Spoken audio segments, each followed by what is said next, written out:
మహారాష్ట్ర ఎన్నికల్లో ఈసీ అక్రమాలకు పాల్పడింది, బీజేపీ కోసం ఈసీ ఓట్లను దొంగిలించింది అని చెప్పి తీవ్ర వ్యాఖ్యలు చేశారు రాహుల్ గాంధీ. అంతేకాదు ఈసీకి వ్యతిరేకంగా అణుబాంబు లాంటి సాక్ష్యం కూడా ఉందని చెప్తున్నారు. ఢిల్లీలో ఆయన ప్రెస్ కాన్ఫరెన్స్ నిర్వహిస్తున్నారు. లైవ్ లో చూద్దాం. This is a crime that is being committed against the Indian Constitution, against the Indian flag.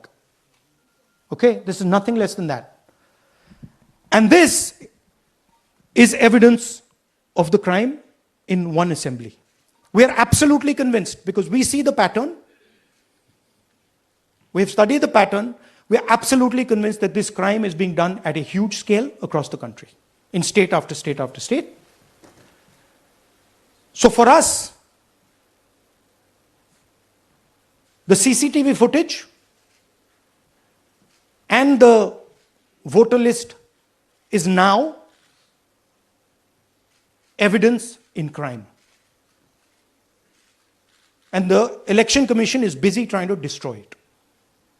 So I want the nation to know that there is a huge criminal fraud being perpetrated on this country. It is being done by the Election Commission and the party in power, and we have given you crystal clear, undoubtable proof here.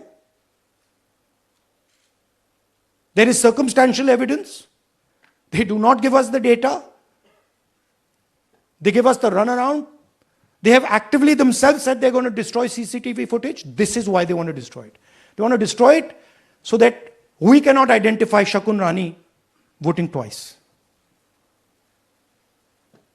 That's the truth of Indian democracy. Thank you. साथियों, अब कुछ सवाल लेंगे. एक second. हाँ sir, थोड़ा हिंदी में बोले, पूरा हिंदी में बोल दे, फिर से थोड़ा सा हिंदी में बोल दीजिए. फाइनल. अच्छा ऐसे करिए, वो जल्दी से कर देता हूं हिंदी में. देखिए, कर्नाटक में, just let's run through it quickly in Hindi. पहले वाले go to the first slide. हमें सस्पेशन था, नेक्स्ट स्लाइड. हमें सस्पेशन था, करोड़ों लोगों को सस्पेशन था कि दाल में क्या कुछ ना कुछ काला है. बीजेपी को एंटी इनकम्बेंसी नहीं लगती थी. ओपिनियन पोल, एग्जिट पोल कुछ कहते थे, रिजल्ट कुछ और आता था. हरियाणा, महाराष्ट्र, मध्य प्रदेश उदाहरण. माहौल बनाया जाता था कि इस कारण जीते. लाडली बहना, पुलवामा, सिंदूर, नैरेटिव क्रिएशन. और फिर इलेक्शन कमीशन कोरियोग्राफ शेड्यूल बनाता था. जब कागज के वोट पड़ते थे, हिंदुस्तान एक दिन में वोट करता था. बट अब इलेक्ट्रॉनिक वोटर मशीन है, महीने लगते हैं. उत्तर प्रदेश के मतलब 5 स्टेजेस हो गए. महाराष्ट्र में 3-4 लगा दो. असम का टाइमिंग चूज करो, हरियाणा के का टाइम बदल दो, महाराष्ट्र का टाइम बदल दो. तो इसके कारण हमें सस्पिशन हुआ कि कुछ ना कुछ है. उसके बाद महाराष्ट्र में, और मैंने पब्लिकली कहा, लोकसभा में भाषण दिया, महाराष्ट्र में पता लगा कि 5 महीनों में 5 साल से ज्यादा वोटर लिस्ट में आए. लोकसभा में हमारा गठबंधन जीतता है, विधानसभा में धज्जियां उड़ जाती हैं. पता भी नहीं लगता हमारा गठबंधन कहां गायब हो गया. 1 करोड़ नए वोटर विधानसभा में वोट करते हैं. लोकसभा में नहीं किया, विधानसभा में किया. इलेक्शन कमीशन कहता है 5:30 बजे बहुत भारी वोटिंग हुई. हमारे पोलिंग बूथ के वर्कर्स कहते हैं 5:30 बजे कोई भारी वोटिंग नहीं हुई थी, कोई लाइनें नहीं थी.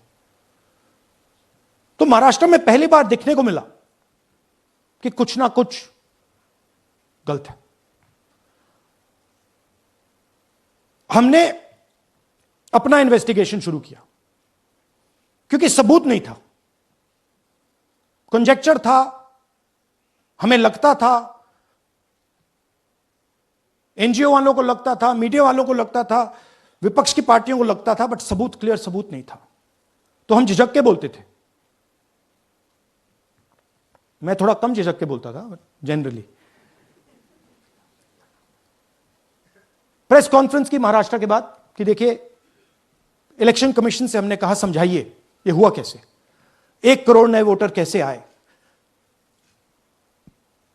लोकसभा में एक नतीजा, विधानसभा में दूसरा नतीजा।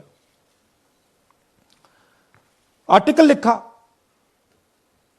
रीजनल न्यूज़पेपर्स में डाला, महाराष्ट्र में डाला, बहुत चला महाराष्ट्र में,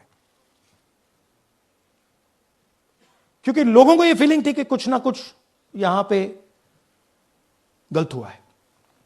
तो फिर हमने कहा ठीक है चलिए सबूत निकालते हैं, सबूत ढूंढते हैं।